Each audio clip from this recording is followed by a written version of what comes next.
Hello and welcome to our video cast, Slippery People. We are based in Berlin and in collaboration with Wave.studio, I'm bringing you the artist from Sunday Slips interviews. This evening, it's my pleasure to have with me Dima Watermelon. Yes, that's right. Is Hello. that your real last name? It's not real. It's translated into English. Translated from what? From Russian. So my actual surname is Arbuzin.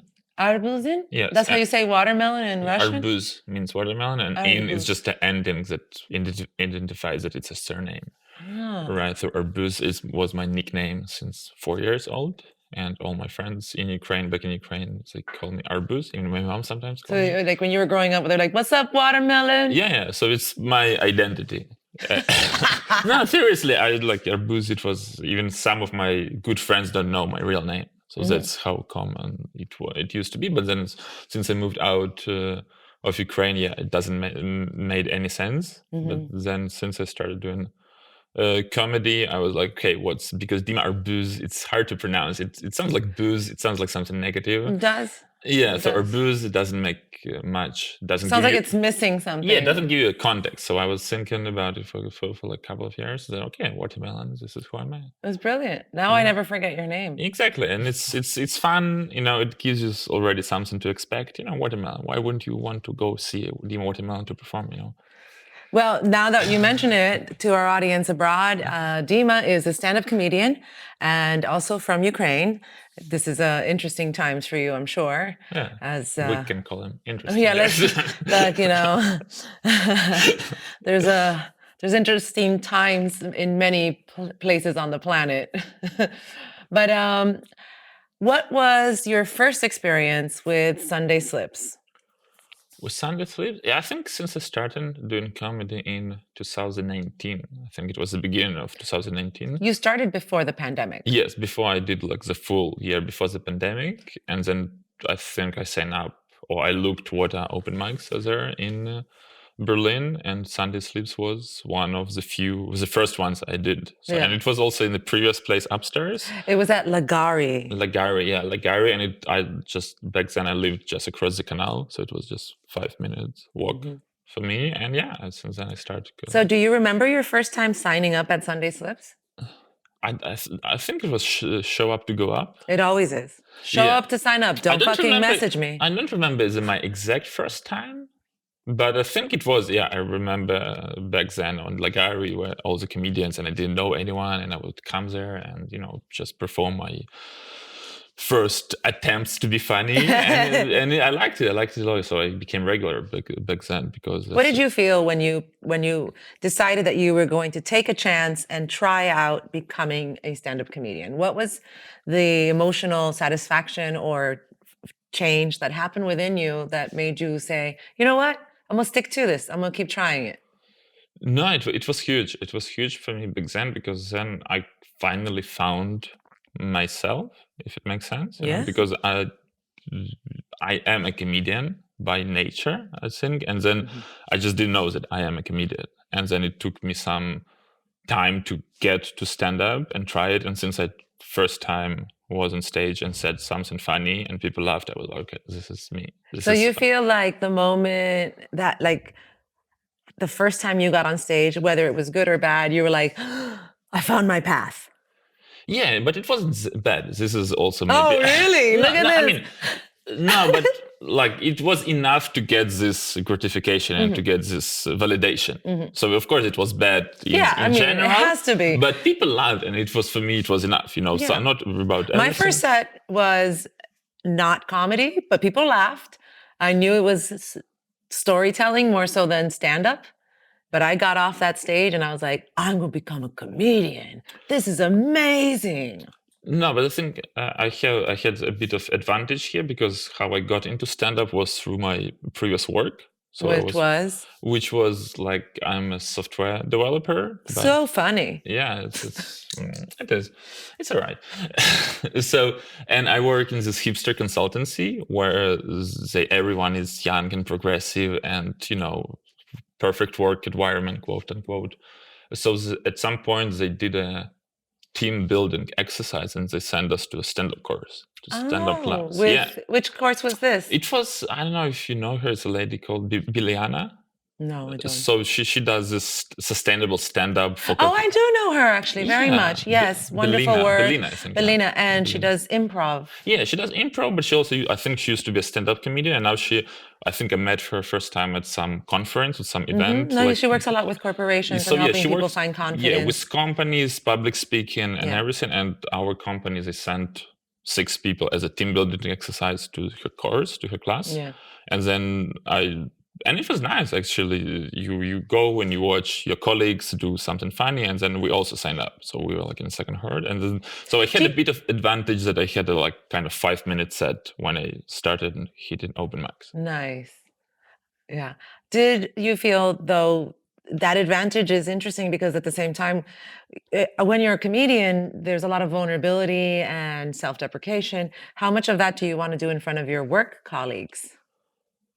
No, I think because it was a really safe environment. And then because we saw the first show, I wasn't in the first class. So because I feel like I would get fired from my job. No. It was, I think it was actually quite surprising that you sent 5 random people, or like 6, to the stand-up course. And then in the end, they invite all the friends and colleagues, and you watch your colleagues perform stand-up, and they're funny. It's like, was a nice, and then you see that anyone can do it. Anyone can be funny. So that was the main out. No, it's true. I mean, some people takes it longer than others, but I mean, everyone can come up with a joke. You know what I mean? Yeah, but can you sustain that? Can you tell it as if it's the first time always? Can you maintain a connection with an audience? Are you there to entertain, or are you there to be like, I'm good no matter what? No, of course, in the beginning, you don't ask yourself these questions. You say something from stage, people laugh, and you're like, it's enough. You're like, I'm great! Yeah, it's like, I can do it.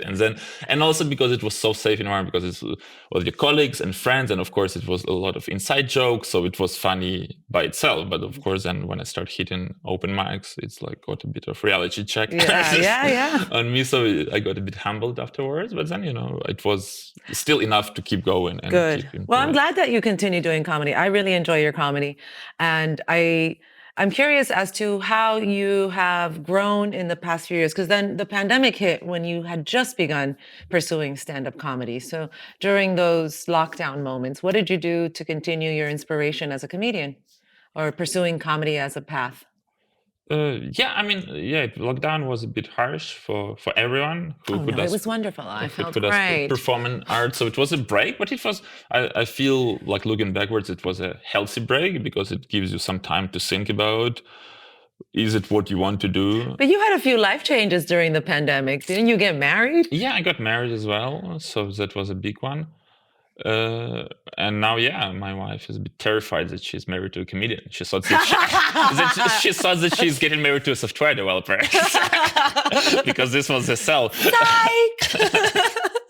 So now it's a bit awkward for everyone, but Our family is like, what? He's a what? No, during pandemic, I tried to do actually like some other for like keep writing, and then I tried to do a podcast. So because that was just not to get insane. So I think I recorded like 6 episodes, and it was enough to get the appreciation for all the people who do the podcast and everything, and just do the editing and the recording, and it takes a lot of time and effort, but it was fun. So it's not that like I was depressed. Oh, well, you're a software developer, so you found that fun. I have to say, I can record a lot of things, but they're never getting anywhere, unless I have help. It was a lot learning, like also video editing. So I got into this, like, can I do some videos for Instagram, for social media? So like re-watch my recordings. And then I feel after pandemic, everyone got better who came back to stand up. It was like a quality increase in all the comedians. I felt like. I think also, with time you start seeing the people who really want to pursue it consistently. So, there's a lot of people that come in, they might be funny, they might not be, but they also disappear for a while, come back, they do in waves. And there's some people like myself that never stop. Ever. That's why Sunday Sleeps, it's such a gem it's such a unique place in a Berlin comedy scene. I feel that, it's not that it's the most safe. I feel that it's one of the most safest environment to do comedy. And I hope so. I mean, but it's also quite Like it's a weird safe. I mean, because we allow comics to and performers and poets. I don't censor any of the performers, and we have a very woke audience in Berlin. So I often woke audience. Sorry, Oh. I thought I turned it off.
This was a song by a great person who taught me music, Rudy Stevenson. He wrote that song for the Fifth Dimension, and it was called "Don't You Hear Me Calling to You."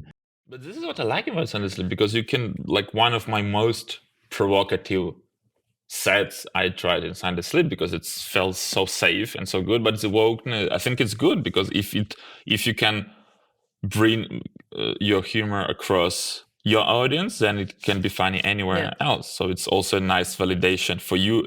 Are you on the right place? Because you don't, in the beginning, especially, a lot of comedians want to be provocative just for the sake Shock of being value, yes, just for the yeah. sake of being It's easiest. It's easiest. It's easiest and also a bit hacky. Yeah, and very then, much. Like the more you into your comedy, the more you think, do I really want to make rape jokes? Is it why? Where's my point, and how Yeah. am I actually Why is it influencing funny? society for this to be a laugh that creates healing or that creates unity versus a laugh that brings up your trauma? Exactly. And you want to be funny towards everyone. I don't want to have my audience. I want to be connect to all the people. And even if maybe they disagree or there's something, they will laugh and then they will, okay, it was wrong that I laughed about it. Oh, wrong person laughed. That's also important. When you see the person that laughs is like the one that's not a healthy human being that has an outlook in life.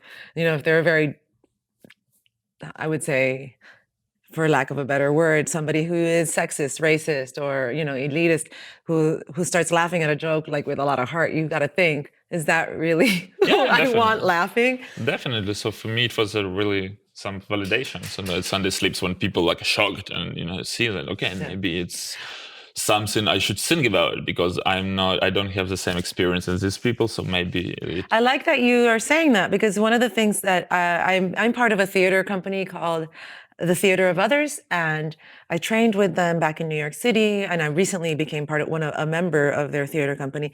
And one of the things that we practice a lot is the importance of the audience. And that's you out there in our live stream audience, in our digital audience, and in public, in the actual space. Because without you, we're not really connecting. And it's so important to listen to our audience and to find those pockets of diversity within the audience and find the unity.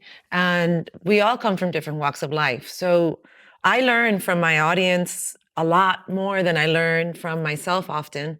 You know, that's why when we bomb in comedy, you learn a lot, because you learn from the audience that shit don't work.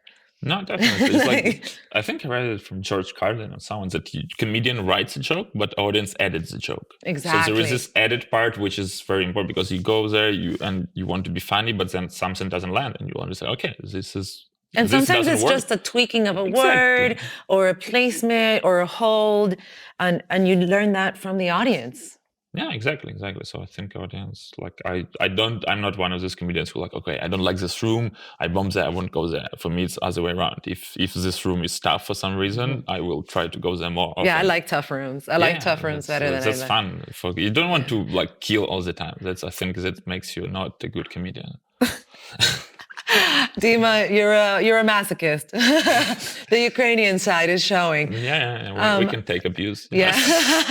How are you focusing your comedy during these difficult times for you, your family, your friends at home, or back in Ukraine? Yeah, it was a tough year creatively. I think in the beginning of the year, I stopped doing comedy for a while, and it's like your heart was broken. Yeah, definitely. Everyone was shocked. You didn't know what to do. But then you slowly realize, okay, lives go on, and I need to go there and make jokes about what's happening. And using your voice to empower. Yeah, so just to bring attention what's happening in Ukraine. I remember my first sets after the war started, I think it was in April, and then there still was a lot of confusion, what's happening, and then people were so happy that, hey, there is a Ukrainian guy and he can joke about it, and then it's fine, we can laugh about it. It's so as hard, as bad as it is, but still there is a point of view which can be humorous, and you can. It's needed in society. It helps you to get through this. Yeah. So that was really empowering. But yeah, do you find that people are booking you more because you're Ukrainian? I find, yeah. Be honest. Yes, definitely. There was an increase in demand in Ukraine, and this really was nice, especially in Berlin, that a lot of people were doing some Ukrainian charity events or some fundraisers, and we were always... Actually, we're still doing them, if I'm correct. Pablo is running regular fundraisers? Yeah, Pablo is running, but not like comedy fundraiser, just an event, just general art events. Okay, yeah. And then you would have their spot as a comedy. So usually it's like a mixed I've been working with Berlin with Borders as well, which helps a lot. They've had like creative events and the donation place for lots of stuff. So that's definitely increased the demand so we were called for these events, and it's always a pleasure to play there.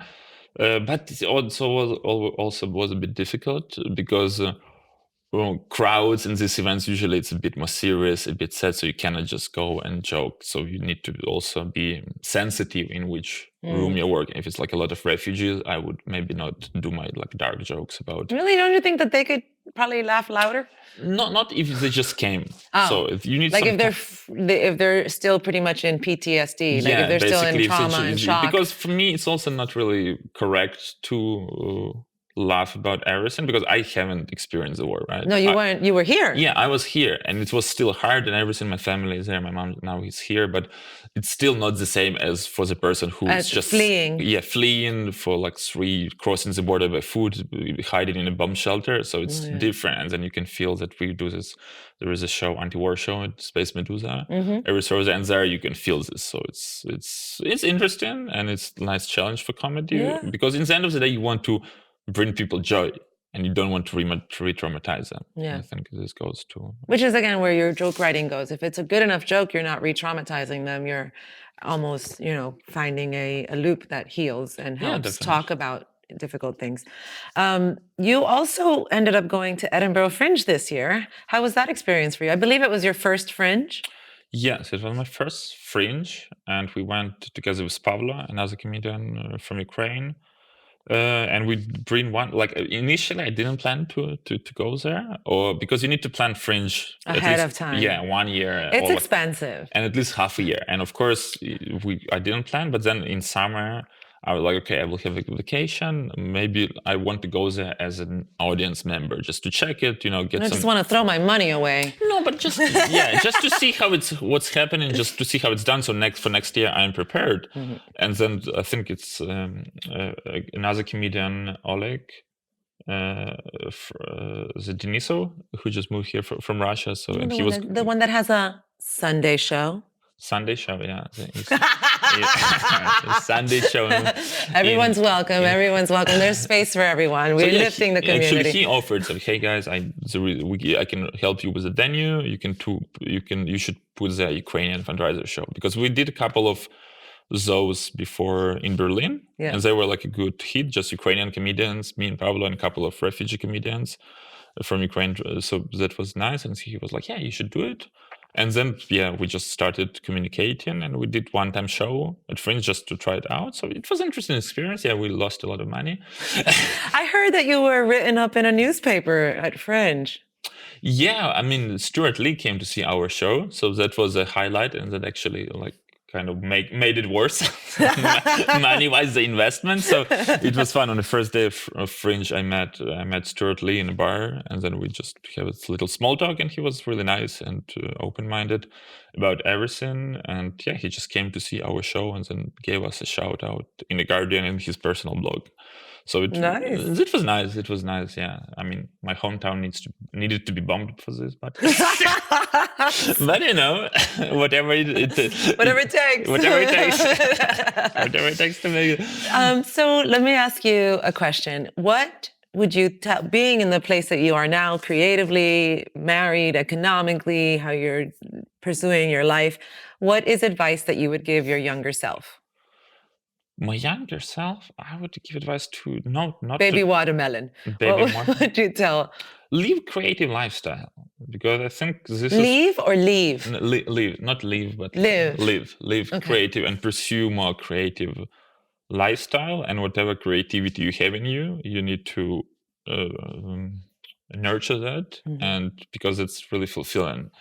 Because I think growing up back in Ukraine, it was not really an option. It's like to be an artist. To be an artist, to be a comedian, it's not even discussed. What? Oh no, being a comedian is not an option. But being even an artist, like unless you're really gifted and talented, and parents see you from 4 years old, like especially finding your creativity or connecting with your creativity even in more like grown up age after.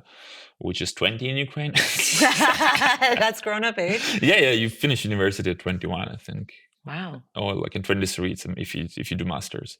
Wow, that's very young. It's very young. You finish high school at 17. So it's like you need to do all these life choices. But it's like you never stop. Yeah, you never stop because we have this tradition from Soviet Union where you need to, work. By when are you supposed to be a dad? Like by 30, you should already have your own figured out and have a family. So are you off path? I did. I'm a bit later because I moved out of Ukraine when I was 22. Something So after you finished university. Yes, and it was supposed to. Every one of my friends went working, and now they all have like 10 years of of corporate working experience, and I'm just they have a retirement fund, and you're and I was really lucky that I still spent this time, my 20s, then in Finland, and then in Germany, in Berlin, just to try to find myself initially, and try to understand what do I want from life, and ask this question. So I had this time.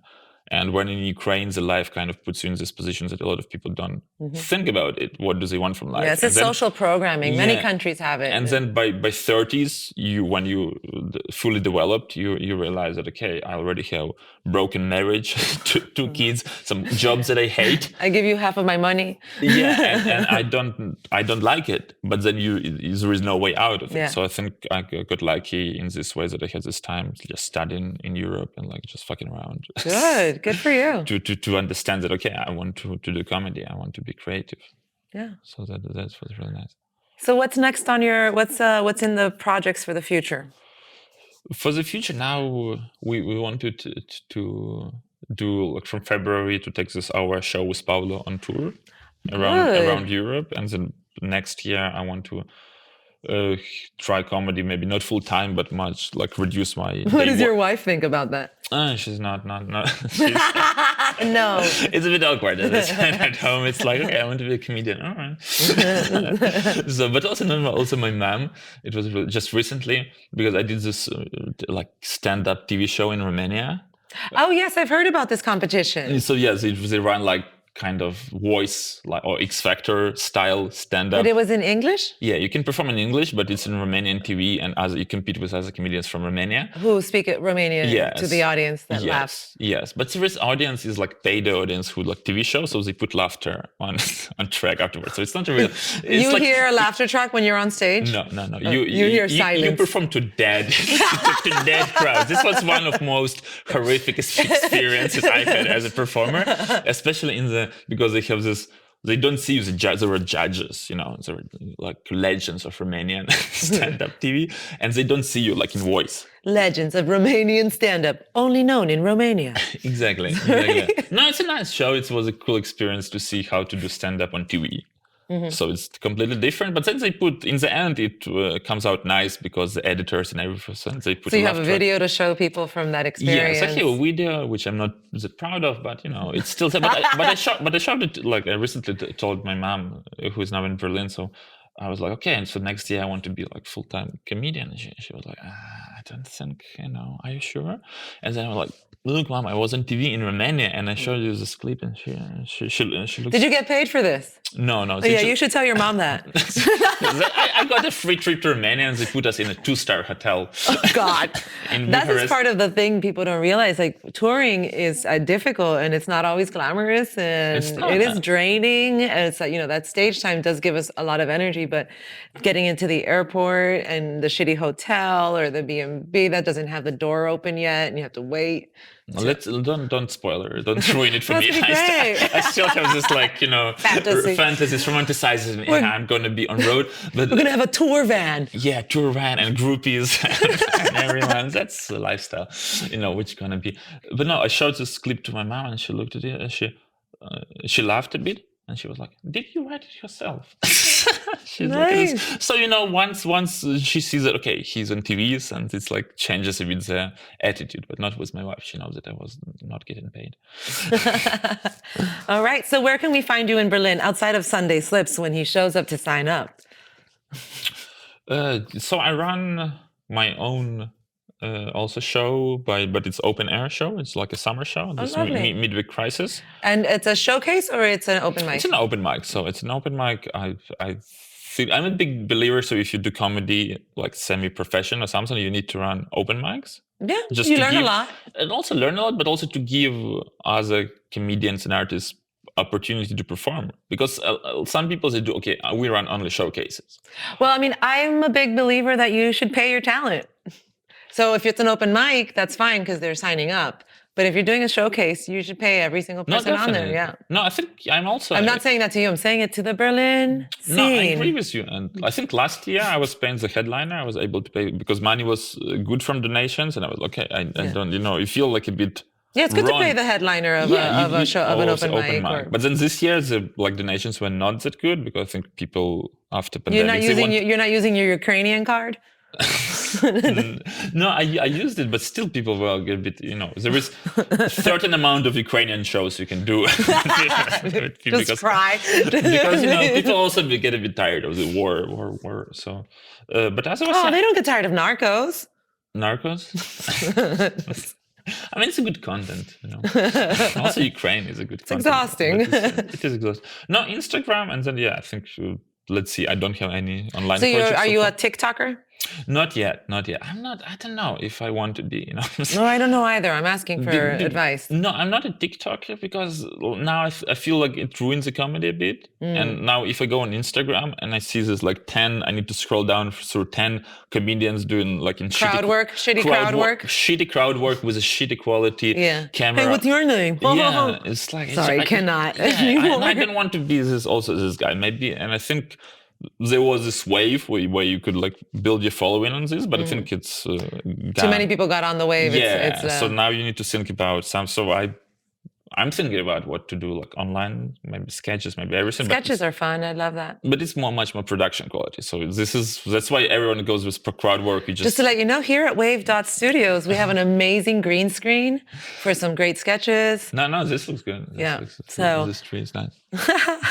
All right. Well, so I look forward to being on your showcase and to seeing you around and to your next solo show with Pablo and everything that's happening. Is there something else you'd like to tell our audience?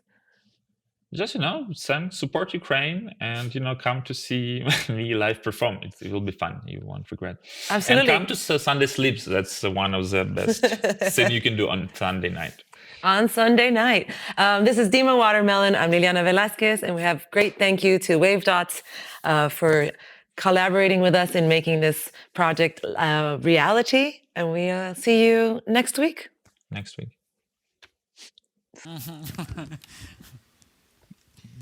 Buonasera, Romania. Yeah. Romania? Yes, glad. Yes, nice. Okay. I come from Ukraine. That country from the news. Sometimes people come to me and ask, Dima, but where exactly in Ukraine? And I always answer that I come from Kyiv, the capital. But I lie here. I lie here to make the conversation easier. Because let's be honest, we all hate that guy who provides you with this extra information. I come from a small village in Italy. It's 80 kilometers northwest from Milan, a region called Trentino. We're famous because of this wine. I already forgot your name. Can you skip this part, But it's good. Now I live in Berlin, Germany, which sounds better than it is. I like being here, in Romania, in Bucharest. Yesterday I had the full day, go through a city center. Beautiful women, sad, angry men. Destroyed buildings. Yeah. It literally feels like home. Guys, but I didn't know that Russia bombs Romania as well. You need to tell someone. The world needs to know. We will win them together. Remember coronavirus? Did you guys have a lockdown here? Yeah. In Germany, we got this, we remember how to lock people inside lockdown. Where we got so it literally felt like being in Norwegian prison, for some time. I got so lazy during the lockdown, so I developed a back pain. So I went to a doctor the next day. I was like, man, what's happening? Am I officially an adult now? My back is killing me. For which she was like, don't worry, you look all right, you will survive. I will prescribe you gym. I was like, what? Yeah, go into the gym. Exercise. Don't worry. It's a medical gym and insurance will pay for it. And I was like, all right, continue. I'm interested. Because guys, look, I hate gym. It's a weird place. All these people But I'm also from Ukraine, so I will do anything for free. Then in medical gym, I was exercising with a bunch of injured people. Some old lady with radiculitis, some guys on a crunch just recovering from a car crash. Guys, I was killing it at medical gym. Hey, look, hands, 2 arms. Hey, jump. Can you jump? Pretty impressive, huh? Yeah, and now, in normal gym, I look like an injured one. I'm like, guys, don't judge. I'm from a war zone. Yeah.